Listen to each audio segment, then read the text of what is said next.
Welcome back, friends.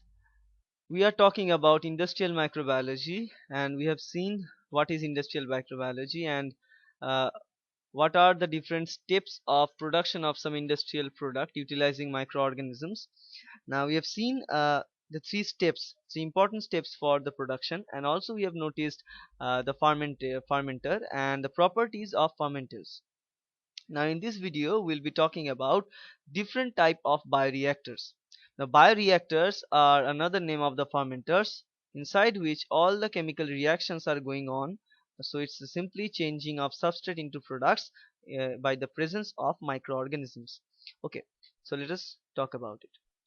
Now type of bioreactors will vary according to the type of uh, fermentation that we need to carry out, right? So for example, batch fermenters, continuous fermenters, and recycle reactors would be there. So here, for example, here we are having this batch fermenter. This is a batch fermenter, this is a continuous fermenter, and this is a recycle fermenters. Okay, so we'll be talking about batch fermentation, continuous fermentation, and recycling fermentations later, but now in this video we'll be looking at each of the different type of bioreactors. What are their major features? What are their major advantages and disadvantages? Now here is the first. We have seen the stirred tank bioreactor. Now in the previous video where we've discussed about the typical industrial bioreactor, we have seen the example of stirred tank bioreactor. Now tank bioreactor is involved in the process of production of those things which require agitation and mixing of air. So we have seen it. So let me take a color first. We have already seen this.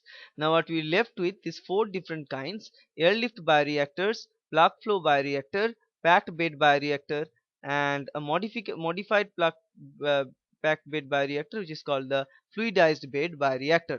Now here, all the different aspects of a bioreactor will remain the same in all the different kinds.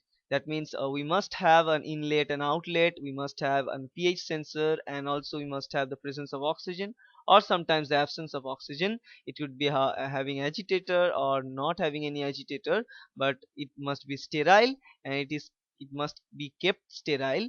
And these things and contingency levels must be there throughout the different type of fermenters. Containment levels throughout the fermenters must be there. Now in this case it will vary in their properties. Now depending upon the type of substrate we can use, depending upon the product we want to get, we will switch to one type of fermenter to another type of fermenters. Now here say the first one, airlift bioreactor. Now airlift bioreactor are similar to the bubble column reactors, but they differ in the fact that they contain a draft tube. For example, say this is a large tube inside which we are having a small hollow tube. Now what happens here, the name suggests air lift. That means air is lifting all the nutrients from one place to another place. Now here it must have one gas distributor. So here is the air inlet through which air is coming in, and this air is moving and it is taking nutrients with it. For example, say here are gel beads are there, so gel beads are present there, so the air is moving from this direction. So say here on air is going like that and it is circulating down and then again going up like that. So it's a continuous circulation of air. For example, in this picture it is much more clear. Air is moving inside this hollow tube, the second hollow tube, and then it is coming out from the top, and then it is going down again. So this thing is having this rotation is going on for this type of airlift bioreactor. Now for this type of bioreactor there must be proper mixing of air with this medium, and also temperature regulator is there, also thermal regulator is there, everything is there. This is an example of lab scale bioreactor. In this case, as you can see uh, this outer tube is much more bigger in diameter. This small thin diameter containing inner tube is there, onto which we are having this liquid medium, and it is just circulating like that. So air is lifting all the nutrients and circulating it, so that's why we call them air lift bioreactor. There are a lot of advantages by using this air lift bioreactors, that uh, we are having a it ensures adequate mixing because air is coming throughout the time, right? In circulatory flow in the entire reactor is possible, so proper mixing and agitation can be obtained. Now energy consumption for this type of bioreactor is pretty low, and we can use these airlift bioreactors for both free and immobilized cells. So if you are having free cells or immobilized cell, in both the cases we can use this type of bioreactor. Okay, and it is ideally suited for aerobic cultures, remember, because we are having tons of air which is mixed with this medium all the time. So it is suited for aerobic cultures, but it is not suited for those cultures which will require anaerobic bacteria. Okay, now here the oxygen mass transfer coefficient are quite high, so that's why it must be carried out in the presence of aerobic microorganisms. Now they are advantages to different cell cultures. So these are pretty good applications, pretty good advantages of airlift bioreactor. So we can utilize the airlift bioreactor uh, for uh, for conversion of substrate into product by the presence of aerobic microorganisms. Now airlift bioreactor, here you can see in the lab scale, this is the design of airlift bioreactor with the machines and all this. Now here this is a place where you can see that in previous case of airlift bioreactor, here is the tubing, here is a hollow tube having large diameter, then the small diameter tube. So air is circulating throughout the time, and this thing is modified to make a loop like structure. So it's an airlift bioreactor with having a loop. Instead of having a small tube inside, we are having the tube outside. This is the simple difference. Otherwise, everything remains the same. So we are having a sparger through from which the air is coming out and mixing in, and this air is going through this loop. So lot of air is going and mixing at this region, but very few amount of air is managed to go at this direction, because air is having a tendency to go upward because it is lighter than the water and the medium. So a very few amount of air can move to this place and they can come. Now in this typical example of airlift group bioreactor, we are utilizing glucose syrup, and we are injecting glucose syrup because this glucose syrup can act as a nutrient source here, and rest of the system remains the same. So we must have an inlet and outlet, we must have a sampling port, we must have a temperature regulator, here is utilizing a cooling system. So these things must be there, containment level must be maintained, but all the rest of the things will vary. Now this the actual mechanism of this is using air as an agent of mixing the medium properly, okay, so that the aerobic microorganisms can grow and convert the substrate into the desired product. Now okay, now the second kind of bioreactor we are going to talk about is called the tower fermenter. As we can see in this picture, it is looking like a tower. It is really long and hugely tall. Now elonged non-mechanically stirred fermenter with aspect ratio of height is to diameter of 6 is to 1. So the height is way greater than the diameter. It's approximately 6 is to 1. Okay, and through which it is an unidirectional flow of gases. So these two things are important. So it's a non-mechanically stirred fermenter. So we don't have any mechanical stirrer in this fermenter. Remember. So again, here in this case also we are utilizing air as a stirrer agent. Okay, so no mechanical stirrer is there. And another thing is important about this, unique about this tower fermenter, is that it is unidirectional flow of gases. So gas can only flow from here to the top, it will never come from the top to bottom, always from the bottom to top. So air is going in this direction all the time, and there is the mixing is happening there, and air is pumped in huge force. Otherwise this region, this taller, this upper regions will not get air, proper air, right? And it also is having the heat and cooling jackets there, and it is having a baffle at the bottom, so that those airs and nutrients must not come in this bottom level, right? So the baffle will push them apart from this region. Now as this air is moving from here on, and as the microorganisms which are aerobic, they can utilize the oxygen and produce carbon dioxide during the course of their respiration, and that gas will start to store at this gas storing stage. Then when a lot of gas is formed, those gas will come out through this valve, this exit valve, the gas will come out.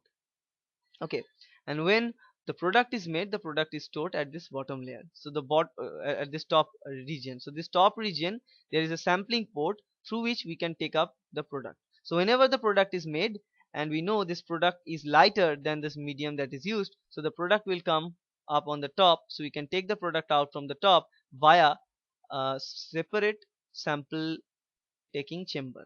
Okay.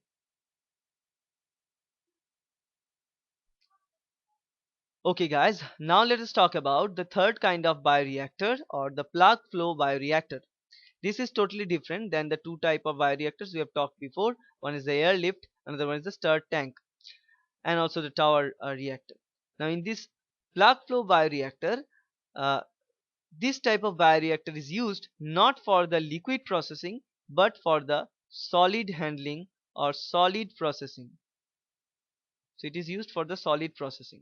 Now where we need to process the solids, remember remember the wastewater treatment.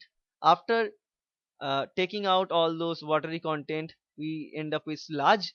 Now the sludge, we need to process the sludge for further usage, so we need to process those solids. So sludge is a semi-solid material, so we can use this type of materials utilizing the plug flow reactor to have a proper uh, interaction, or to have a proper type of desired product. Now the desired product in this case is the landfills, right? So there's composts and all the watery part will be absorbed and taken out. So what happens in case of this plug flow reactor, we are having a line of pipe. So it's a pipe like structure, as you can see. Now this structure may look like a simple small U-like structure, but it is a very long. Even sometimes this is some 1 or 2 miles apart. It is this plug this pipe-like structure is placed underground 1 or 2 miles. So here comes the inlet. So this is the inlet, this is the start point, and this is the outlet or the end point. Now what they are doing is they are just placing this underground in fewer stretch of distance, but it is placing in this U orientation, not the straight orientation. In this U orientation, why they are placing it in the U orientation? Because we need two face, which is inlet and outlet, to be at the nearer distance. So rest of the part, it should be say start point and end point. Rest of the part say like this, it is like that, but we don't bother about that. But we need inlet and outlet at a closer proximity, because we need to check the product, we need to check the substrate which is entering at the inlet, we need to check the product which is getting out from the outlet. Rest of the things is going on inside the fermenter, and we never want to go inside a fermenter, are we? Right? So we never want to go inside a fermenter, though it's look like a tunnel, but we never want to go inside, because lot of things are going on, and lot of deadly bacteria and bacteria are growing to compose those sludge, because which is a product of the wastewater. So we don't need to go inside there, because it's not a pretty sight.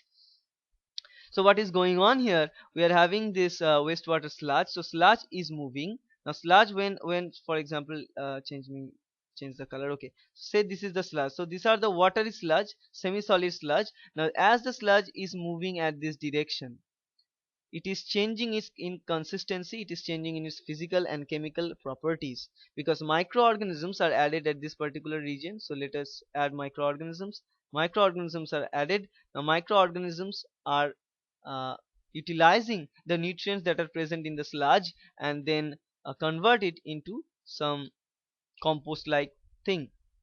Okay, so no longer they won't be dangerous, so they will be a compost, we can utilize them as landfills.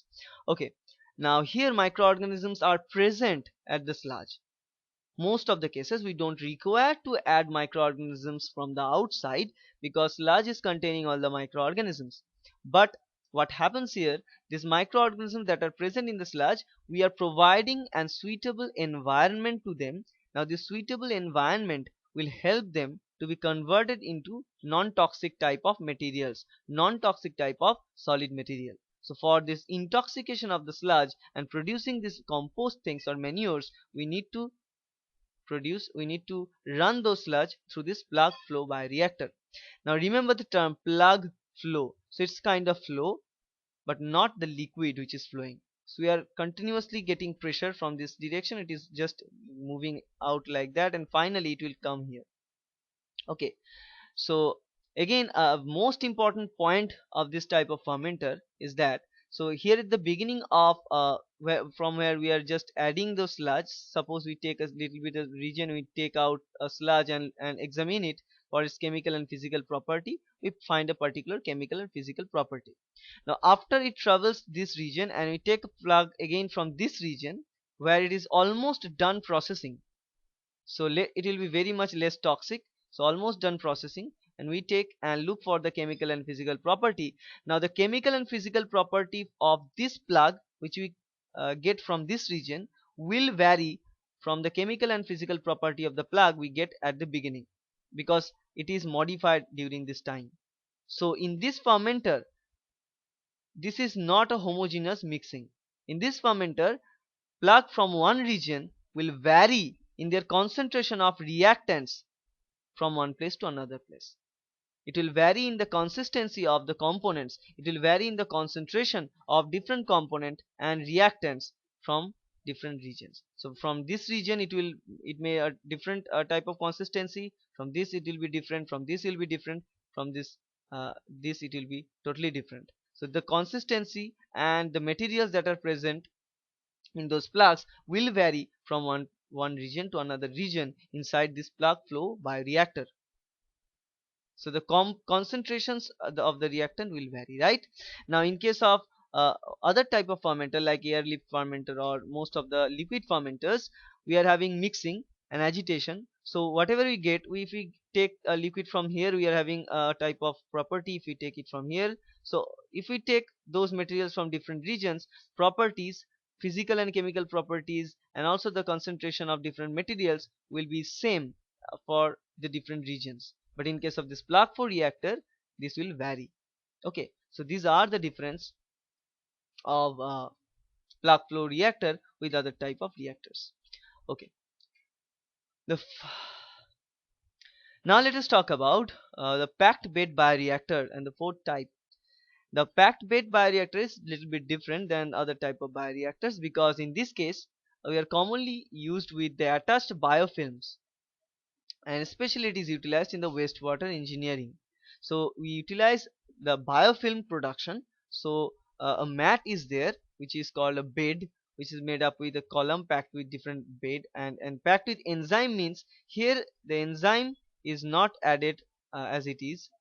The enzyme is provided by microorganisms. So we put microorganisms into this bed and they will produce a mat. So suppose this is a fermenter, so we are having a mat. We add microorganisms, they produce a biofilm. Now as we are providing our substrate through this channel, the substrate will be converted to product because of the presence of these biofilms that are there. So here say the substrate, so let me change the color, red color. So this red color thing is a substrate which is moving and it is converted into the product. Why? Because there are microorganisms in this middle. So one thing we have to make sure about this bioreactor is that we have to inject this substrate very slowly, because we need to have a longer time duration of transferring this liquid from this region to that region, because this is the only region onto which microorganisms will act onto the substrate and will convert it into our product. Okay, sometimes we may not require products utilizing bioreactors. Sometimes we can use these bioreactors to intoxicate some materials. For example, in this case we are having bad water, we are having wastewater, and we need to treat this wastewater, right?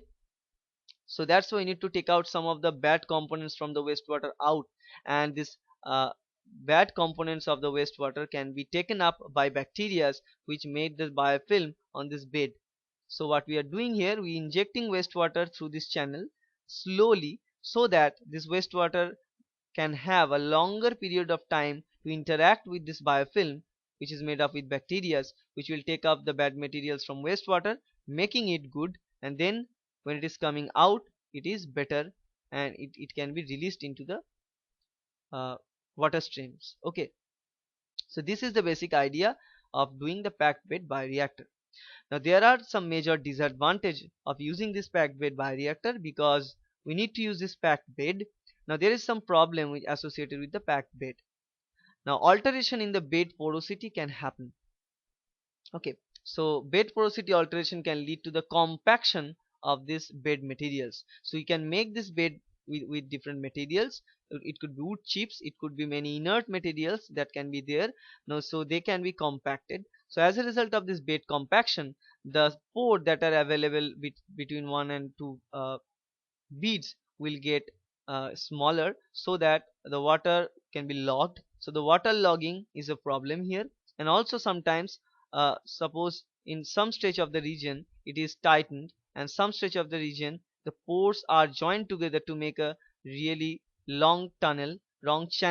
So this long channel will allow this water to move really faster through that region, and on the other region the water will be logged. So what happens, this channeling, for that kind of channeling, the wastewater will move really faster and come out from this place. So as it is moving really faster, microorganisms may not have sufficient time of contact with them to convert those wastewater into good thing, or good water, or intoxicated water. So that's why this there lies the disadvantage of utilizing them.